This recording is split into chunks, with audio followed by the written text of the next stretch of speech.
بقى بذمتك ينفع نبقى اصحاب وكل شويه بتتفرج على فيديو ليا، ولما اجي انزل الفيديو بتاع الليتش المعلب تقول لي لا انا ما اعرفوش؟ ايه ده؟ ايه الليتش ده يا راجل بذمتك؟ عموما يلا ولا يهمك، انا النهارده جاي افرجك على الليتش الفريش علشان تعرف انا بحبك قد ايه. بعدين الاقي في واحد جميل جدا من اصحابي باعت لي في الانبوكس يقول لي اعمل فيديو عن فاكهه اليسر. ايه هي اليسر؟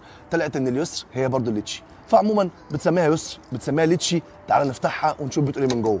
قبل ما نفتحها تعال بص معايا كده على شكل الليتشي من بره. شايف انت السنون اللي من بره دي؟ تبان لك ان هي حاده لكن لا خالص، هي بص ما بتعملش اي حاجه، مخربشه شويه لكن ما بتعورش، وده بيميز الليتشي جدا. والليتشي المستورد هتلاقي حجمها كبير ولونها وردي فاتح زي ما انت شايف كده. يلا نقول بسم الله ونفتح كده. بص معايا،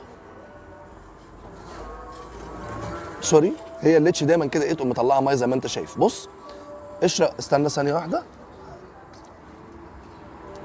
قشره خفيفه خالص اهي.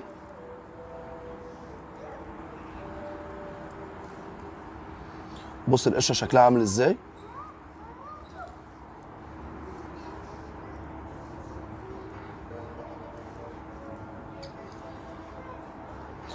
ده شكل القشره بتاعت الليتشي، خفيفه خالص وطريه جدا ومن جوه ناعمه قوي. وده شكل الثمره من جوه، لونها ابيض كده زي ما انت شايف. يلا نجرب بسم الله.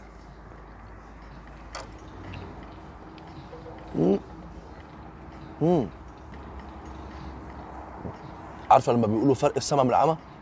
هو ده السما والتانيه العمى. ده شكل البذره بتاعت الليتشي، حاجه كده عامله زي الزيتون الكلاماتا. اكتر حاجه بتميز الليتشي ريحتها شبه ميه الورد، كانك جايب ميه ورد وحاططها جوه فاكهه.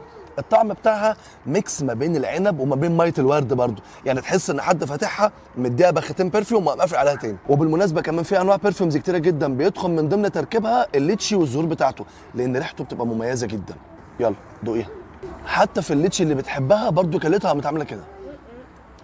ايه، ارحميني بقى، اديني اي رياكشن مختلف بقى، انا تعبت بقى. فاكهه الليتشي موطنها الاصلي جنوب شرق اسيا، عندك الصين وعندك اندونيسيا وتايلاند وفيتنام، كل الدول دي بتزرع الليتشي، وموجوده كمان عندنا في الوطن العربي، كل بلاد الشام بيزرعوا تقريبا الليتشي، ومصر بتزرع ليتشي. الليتشي المستورد بيكون حجمه كبير وطعمه قريب من الليتشي المزروع في مصر، فهنا لما نيجي نعمل مقارنه بين المصري ولا اللي مزروع في مصر، المقارنه مش هتكون موجوده قوي لصالح المستورد، لا خلينا في المصري اللطيف. على الرغم من طعم الليتشي المسكر الا انه من الفواكه الغنيه جدا بفيتامين سي. اكل الليتشي بانتظام بيرفع المناعه، الليتشي بتعزز اداء الجهاز الهضمي، الليتشي كمان مفيده جدا لصحه الشعر والجلد، الليتشي كمان فيها نسبه الياف عاليه وده بيخليك تحس بالشبع بعد ما بتاكلها. مرضى السكر لازم ياكلوا الليتشي باعتدال لان فيها نسبه سكريات عاليه جدا. وطبعا لو جات لك الفرصه تجرب الليتشي اوعى تجيب المعلب، هات الفريش احلى بكتير. في ابلكيشن مفاجاه هسيب لك اللينك بتاعه في الكومنتات، حمله هيعجبك. ونيجي لقطه السعر، وهنا انا هفاجئك مفاجاه حياتك. الليتشي المستورد الكيلو بتاعه بيعمل في حدود 900 جنيه. طبعا انت مستني اقول لك هات المصري سعر ارخص منه؟ لا، لسه عارف ان المصري اول امبارح سعره وصل لغايه 400 جنيه.